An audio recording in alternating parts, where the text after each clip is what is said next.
Some of the best adventures a game will take you on are the solo ones. Adventures where you follow a pre-existing character, or one made by yourself, as they go on a grand adventure to single-handedly save the world. Other games go the opposite route, giving you a stellar cast of friends and companions to accompany you along your adventures, their stories growing deeper and more complex along with yours, and occasionally you can even play as your allies. Not many games go from solo play to constant team adventuring, but the ones that do either focus on it entirely, like your Baldur's Gates, your Dragon Ages, or your Final Fantasies, or provide you with the option of a companion that you don't need to bring along. Games like Fallout or Skyrim. Piper, my beloved, you will always have my heart. But what about a game that finds a almost perfect balance between the two? A game where you have heavy story-driven story beats with complex and flawed characters, but also one where you don't have backup always ready to save your ass. A game where the lines between hero and villain are obvious, but the methods used by the two seem to cross over and dance between good and bad. Sometimes not all heroes are as black and white as good and bad, something that isn't explored all the time in gaming, where you most often have clear-cut heroes and villains. If you want something that challenges your beliefs, or more importantly, your perspective on the characters and their methods, then I believe I have the ideal story for you. That game, in my opinion, would be the 2020 PS4 exclusive Ghost of Tsushima by Sucker Punch Games.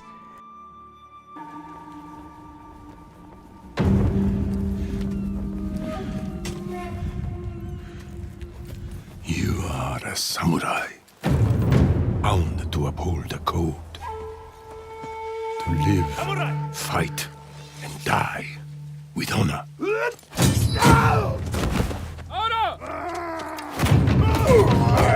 If you stray from this path,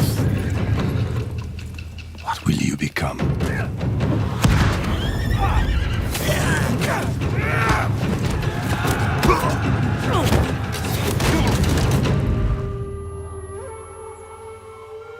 A storm is coming. Jin! Come on, Jin!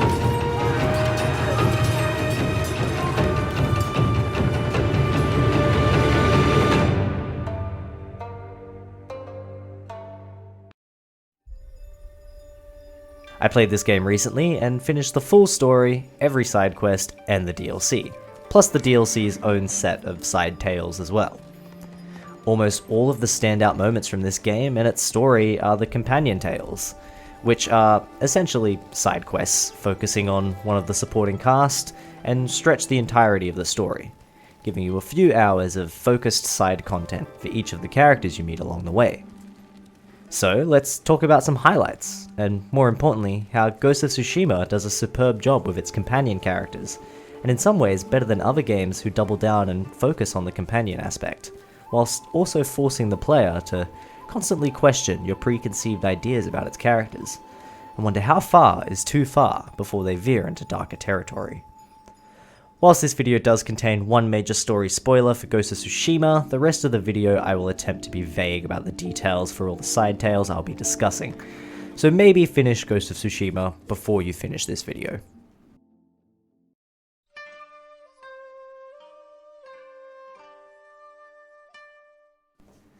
Ghost of Tsushima has a vast open world to explore, which you do mostly on your own, aside from one prominent companion, who we'll talk about last. As the story develops and you meet more allies, you unlock character tales, which are side quests with, in most cases, 9 missions for you to complete, each one progressing a surprisingly deep storyline that is completely separate from the main story of the game. But they all manage to loop in the primary conflict with the Mongol invasion in some way. What might take you by surprise with these tales, or at least it did with me, is that they all feel grand enough to be their own chapters in the main story, and each time you unlock a new tale for these characters, it feels appropriate to stop the main quests and do these ones for a while instead. A lot of games implement their side quests in a much less integrated way. They feel like true side content, or something to do after the main story is complete. Whereas Ghost of Tsushima manages to make each side quest feel integral to the story, providing you the missing pieces to complete the puzzle. The best way they do this is by building your relationship with these side characters, who are all in their own ways important to the plot, and they all show up for the major story beats throughout the game's somewhat decently sized story. Each of the side quest lines remains relevant to the main thread at hand, from your sensei's student betraying Tsushima to the Mongols, or a conspiracy from the inside that destroys a proud Japanese family, leaving only one survivor. So let's meet the friends who will be saving Tsushima with us for this game.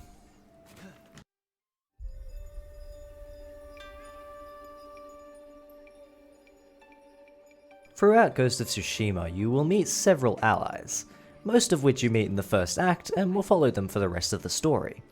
The main ally you will have, aside from your horse, more on that later, is Yuna, a woman from Yarikawa with a knack for stealth, which she encourages you to learn and adapt your more honourable playstyle to her more effective yet questionable methods, a theme at constant play in Ghost of Tsushima.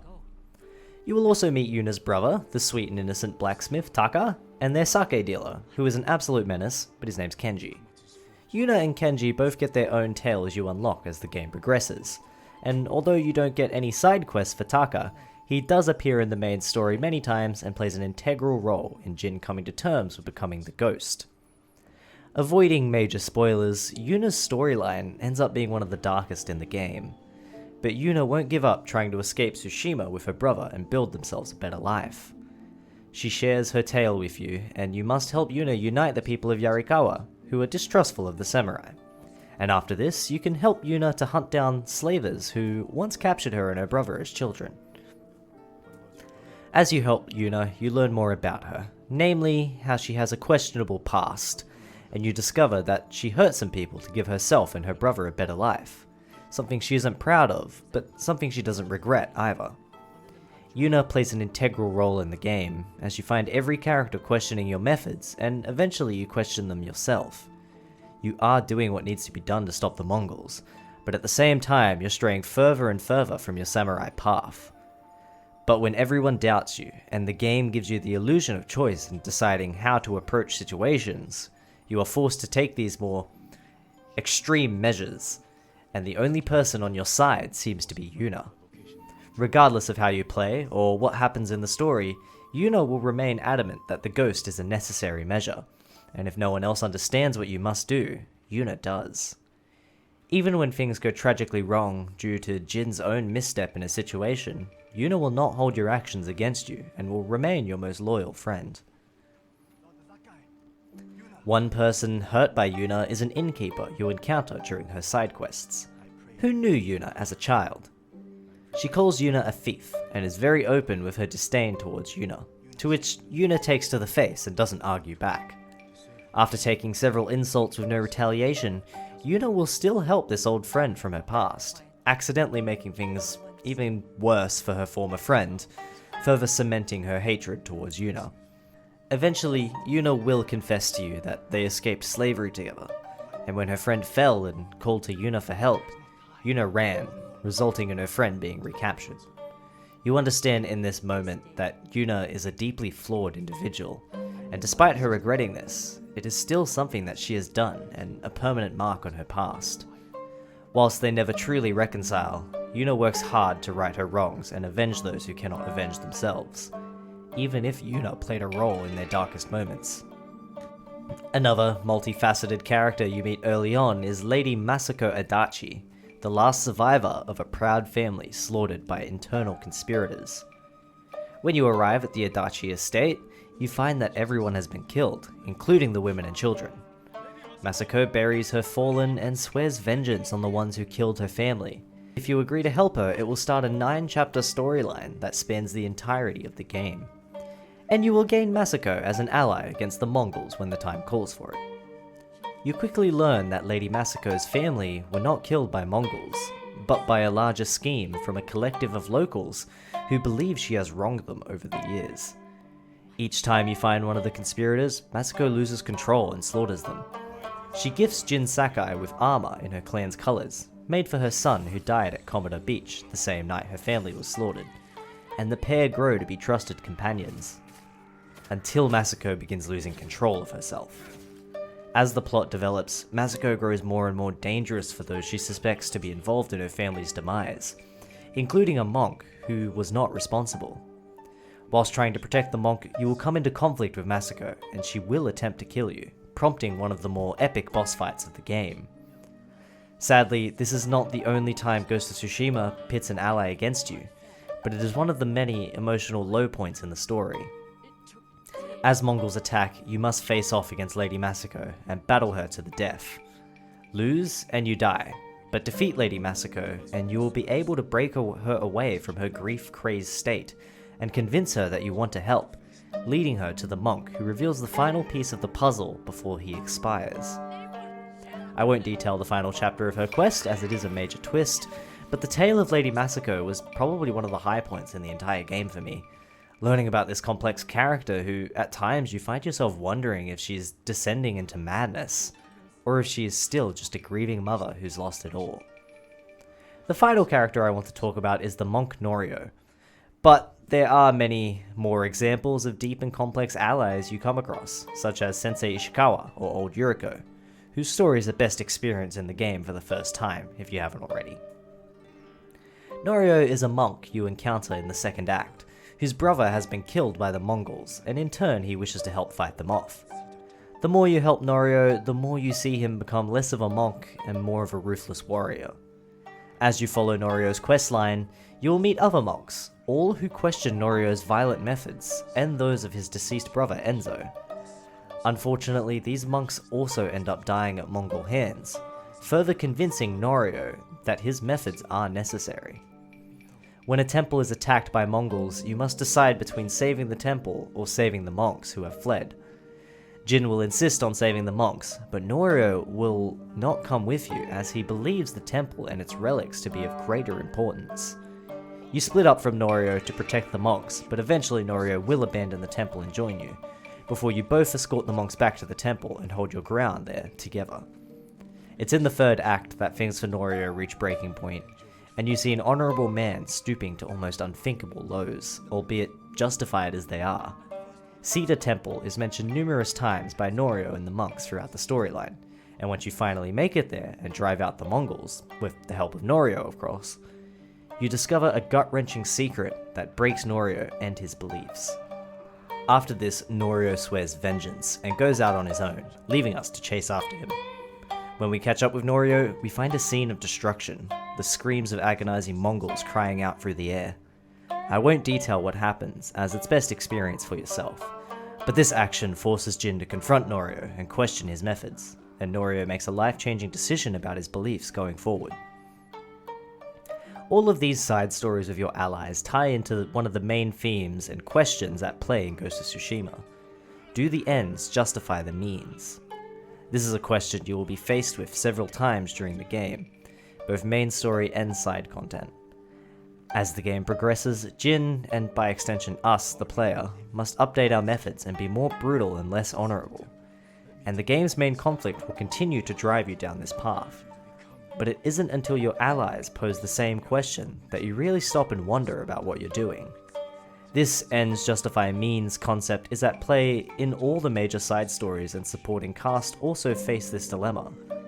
But this time it is Jin and the player who must question their actions and stand up against them when they go too far, to which the supporting characters will call Jin out on and question why his methods of dealing with the Mongols are okay, but theirs are considered too much.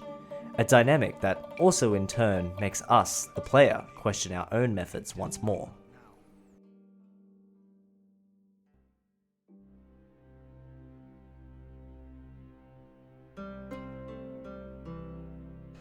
Your biggest and most loyal ally throughout Ghost of Tsushima isn't any of the above mentioned characters, nor is it an actual human of any kind. Throughout almost the entirety of Ghost of Tsushima, you are accompanied by the horse you choose at the start of the game with Yuna, who you're even allowed to name, from a set of predetermined names. My first horse was a black steed named Kage, who helped me escape the Mongols on numerous occasions. My journeys in Ghost of Tsushima took me to all corners of the island, some with Kage and some not.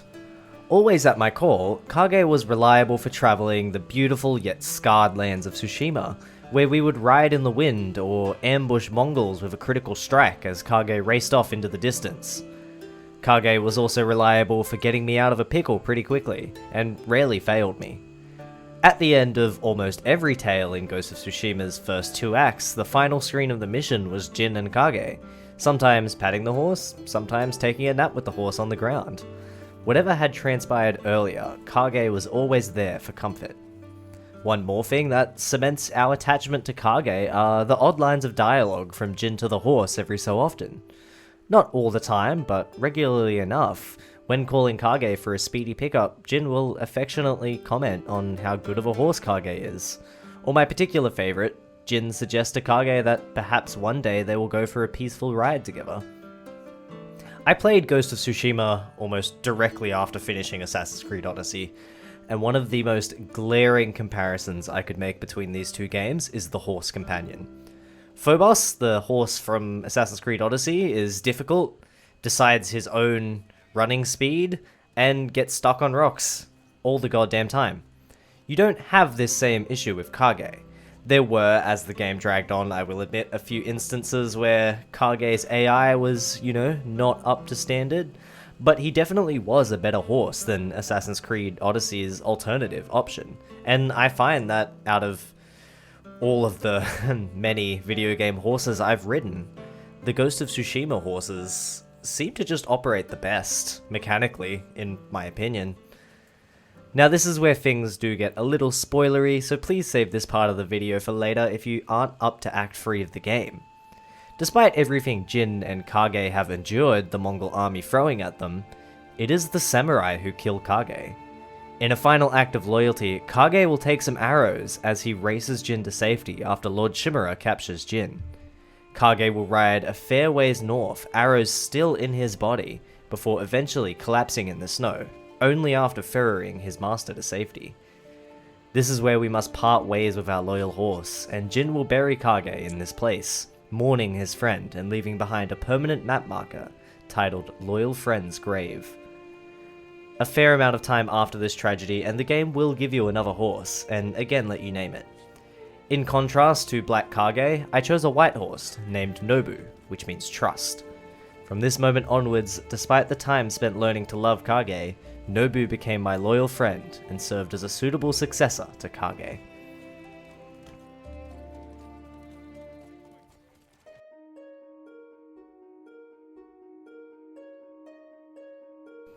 I've spent most of the video so far just diving into the characters of this game and what makes them so complex. I feel like this game does one of the best jobs out there when it comes to character-driven storytelling, putting the emphasis on these people we meet along the way, and more about how they're surviving this dangerous world, rather than just the plot at large. One theme expressed through the whole story is perspective. How other characters in the game perceive Jin's actions is an integral part of the plot, but also how we perceive the other characters as well. At the start of the game, Jin is a samurai, a survivor, and as we progress, we stray further from the honourable path of the samurai to that of the ghost. As this change happens, many characters will share their perspective on you, namely the ones mentioned earlier in this video, such as Yuna, Lady Misako, and Lord Shimura. But the game also gives you an opportunity to get some perspective on the supporting cast as well, and how their methods align with yours, or in the case of Lord Shimura specifically, differ from yours. As we learn more about Yuna or Lady Misako, we feel more attached to them and begin to understand their motives just as they understand ours. But when they cross a line, one that, admittedly, we may have crossed ourselves, our perspective on them changes, and Yuna goes from a loyal resident of the island to a thief and an untrustworthy friend, and to an even more extreme degree, Lady Misako goes from a grieving mother to a cold-blooded killer. In both of these cases, our new outlook on the characters makes us question them, and in both cases, Yuna and Lady Misako redeem themselves and prove our perspective to be wrong, or at least misinformed, as is the case with how the locals of Tsushima view Jin as the ghost. Things can go the other direction, and they do in the case of Lord Shimura. Our initial take and perspective, I know I'm saying that word a lot, bear with me, on Lord Shimura is a man of honor, who is held to the highest degree by Jin and most of those around us. We see that Lord Shimura cared for Jin as a child, and raised him after his father's death, eventually even seeking out approval from the Shogun to name Jin his heir. But as Jin's methods become more desperate and change, as does Lord Shimura's perspective on us. Initially, Shimura does what he can to justify our actions, and once he's free, he insists we abandon our methods and go back to the more honourable path. When directly confronted by Jin slaughtering Mongols, Shimura will be outraged, and once more his opinion on us is shaken. It isn't until the end of the second act that we must take drastic actions, supported by Yuna and the rest of the characters we spoke about so far. But once Lord Shimura learns of this, his perspective on us reaches an all-time low, and we're imprisoned. What happens next links into the horse part of the video, as now Lord Shimura deems us an enemy, and the resulting conflict gets our horse killed, RIP Kage. But this isn't the end of Jin and Shimura's misunderstandings. As we approach the climax of the game, Jin will once again reach out and appeal to his uncle's sentimentality, hoping to use their relationship as a tool to convince Lord Shimura to help them drive the Mongols away one last time, to which Shimura does show up to help. I won't talk about the final moments of the game, but know that the two themes of perspective and means justifying ends are largely at play once more, and we're forced to confront the consequences of our actions throughout the story, and test Lord Shimura's perspective on his nephew once more.